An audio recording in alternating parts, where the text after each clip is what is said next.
Hello friends, मैं आपकी दोस्त सुधा सिंह दिव्यांगम चैनल से आप सबका स्वागत करती हूँ और आशा करती हूँ आप लोग स्वस्थ होंगे।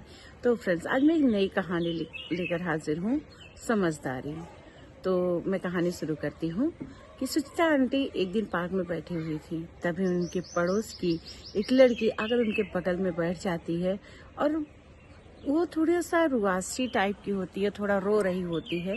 तो सुचिता आंटी उससे पूछती हैं कि क्या हुआ बेटा, क्यों तुम रो रही हो, आखिर क्या दिक्कत है। क्योंकि सुचिता आंटी अक्सर उससे मिलती जुलती थी। तो इस पर उसने कहा कि आंटी, मैं इतनी पढ़ी लिखी हूँ, इतनी समझदार हूँ, लेकिन फिर भी मैं जब से ससुराल आई हूँ तब से हर कोई मुझे ज्ञान देने पर तैयार रहता है। कोई ये नहीं सोचता कि गलती मेरी भी नहीं हो सकती है या अदर की भी हो सकती है। सास हैं, ननद हैं, सभी लोग देवर हैं, सभी लोग मुझे हमेशा समझाते रहते हैं, मुझे ज्ञान देते रहते हैं। मेरी इतनी पढ़ाई लिखाई का क्या मतलब।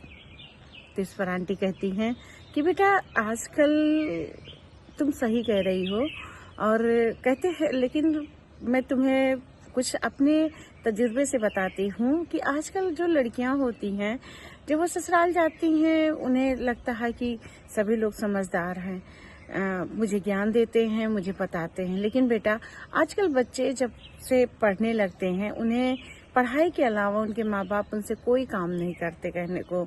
उन्हें रिश्तों में नहीं इंटरेस्ट होता है, तो वो कभी रिश्तेदारी में अगर नहीं जाना चाहते तो नहीं जाते हैं। पहले ज़माने में, हम लोगों के ज़माने में रिश्तों को अहमियत दी जाती थी। पढ़ाई शिक्षा नहीं थी, लेकिन तजुर्बा बहुत था। और सबसे बड़ी बात कि तजुर्बा होने के साथ साथ हमें रिश्तों की परिभाषा समझाई जाती थी। तुम कहती हो ना कि तुम्हारे यहाँ सभी ज्ञानी हैं, मैं इतनी पढ़ी लिखी हूँ, इसके बाद भी सब लोग मुझे ज्ञान देते रहते हैं। तो ऐसी बात नहीं है बेटा। कभी कभी पढ़ाई लिखाई में बच्चे इतने रत होते हैं कि उन्हें रिश्तों की समझ नहीं होती।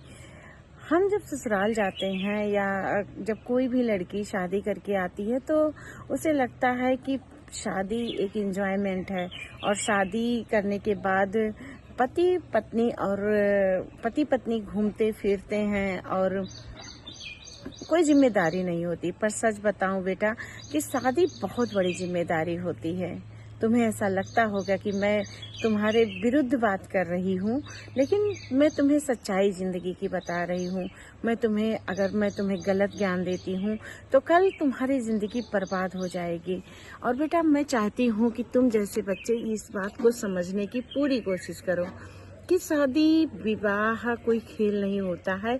ये एक जिम्मेदारी होती है जो हमें निभानी पड़ती है। यहाँ पर लड़की को ससुराल वालों के कुछ मुताबिक ढलना पड़ता है। हाँ, लड़की को अपनी बात कहने की आज़ादी होती है और वो अपनी बात कह सकती है, लेकिन फिर भी उसे ससुराल वालों के रीति रिवाज, ससुराल वालों की बातें मानना चाहिए। तो इस पर रितिका कहती है कि आंटी, पर अगर मैं उनकी सारी बातें मानती हूँ और वो लोग मेरी बातें नहीं सुनते हैं, तो मैं उनकी बातें क्यों मानूं। और क्योंकि मैं भी पढ़ी लिखी हूँ, मैं भी समझदार हूँ, मैं ही उनकी बातें क्यों मानूं, वो लोग तो भी मेरी बातें मान सकते हैं। इस पर आंटी कहती हैं, बेटा, वो उनके घर का रिवाज है और जब भी कोई लड़की बहू बनकर आती है तो सास उसकी चाहती है कि उनकी बहू उनके घर के रीति रिवाज समझे। तुम कहती हो ना कि यहाँ पर सब समझदार हैं, कोई मेरी सुनता नहीं है, सारे लोग समझदारी से बातें करते हैं। तो मेरी बात सुनो। तुम्हें अगर लगता है कि सास कभी माँ नहीं बन सकती, तो बात सच है कि सास कभी नहीं माँ बन सकती। क्योंकि अगर वो सास बनेंगी तो वो माँ कैसे बनेंगी। क्योंकि माँ जो होती है ना बेटा, वो जैसे ही बच्चा गिरता है उसे उठा लेती है गोदी में। पर सास, उसे अगर कोई बच्चा गिर गया या उनकी बहू कहीं पर डगमगा गई तो उसे खुद संभलने देती हैं। उन्हें हर परिस्थितियों से वो लड़ना सिखाती हैं। वो चाहती हैं कि मेरे बाद मेरी बहू हर परिस्थितियों से लड़े। वो खुद संभलना सिखाती हैं, उन्हें ताने जरूर देती हैं, लेकिन उन तानों से वो उसे मजबूत बनाती हैं। उसे गृहस्थी के नियम सिखाती हैं, गृहस्थी कैसे चलाई जाती है, ये सारी बातें सिखाती हैं। वो सास हैं, लेकिन फिर भी हमेशा वो एक माँ होने का फर्ज निभाती हैं। और बेटा, पिता पिता अपनी बेटी की हर गलत बात पर डांटता भी है और लाड भी लड़ाता है। लेकिन कभी कभी अगर माँ कुछ गलत कह रही है कि हाँ बेटी ने ये काम नहीं किया है, बेटी ने ऐसे किया, तो पिता उसे हंसी में उड़ा देता है। पिता कहता है मेरी बेटी है, राजकुमारी जैसी है और इसे तुम्हें कुछ कहने का अधिकार नहीं। तो बेटा यहाँ पर जो ससुर होते हैं वो अपने बहू को हर गलत बात पर टोकते हैं।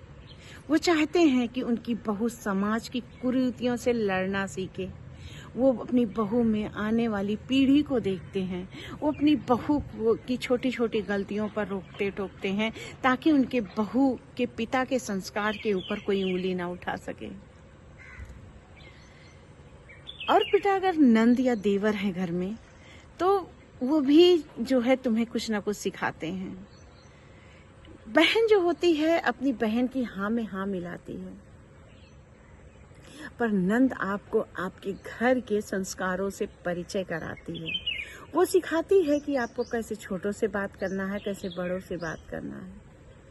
वो नंद होती है, लेकिन वो आपकी गलतियों में रिश्तों को संभालना सिखाती है।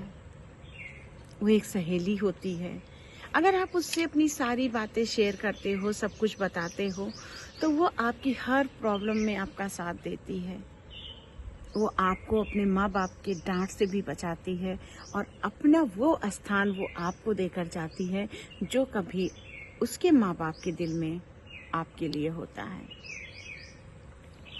और बेटा अगर देवर घर में होता है तो अगर आपका रिश्ता भाई जैसा है तो भाई सिर्फ लाड लड़ाता है। बहन जो है, बहन अगर कुछ गलतियां कुछ बताते हो तो वो आपकी हर प्रॉब्लम में आपका साथ देती है।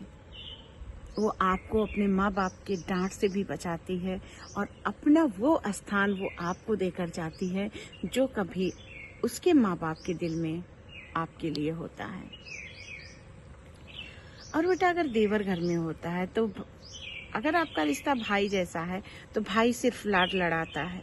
बहन जो है, बहन अगर कुछ गलतियां करती हैं या देवर है या जेठ है तो भाई अगर है घर में तो वो सिर्फ लाड लगाएगा। 4:30 लेकिन अगर आपके घर में आपके जेठ हैं तो आपको कुछ दूरियां सिखाएंगे कि हमें पुरुषों से कैसे दूर रहना चाहिए, हमें पर पुरुष की तरफ नहीं देखना चाहिए। और जो जेठ होते हैं वो हमें बताते हैं कि समाज में हर इंसान एक जैसा नहीं होता है। और देवर बेटा आपके छोटे भाई जैसे होते हैं। वो आपको, देवर जो होते हैं, आपका सम्मान कैसे किया जाता है वो दिखाते हैं। भाई आपके साथ खेलता है, हंसता है, बोलता है, लाड लड़ाता है। देवर भी आपके साथ हंसते हैं, खेलते हैं, लेकिन अपनी गलतियों पर सर झुका के माफ़ी मांगते हैं। कुछ मौज मस्ती जैसा रिश्ता होता है और देवर एक लक्ष्मण जैसा फर्ज निभाता है और एक भाभी को माँ होने का एहसास भी एक देवर ही दिलाता है। बेटा जानती हो, अगर कोई इन रिश्तों की परिभाषा को सीख जाता है तो वो निखर जाता है, लेकिन जो कोई इन रिश्तों की परिभाषा से अनजान बना रहता है वो बिखर जाता है।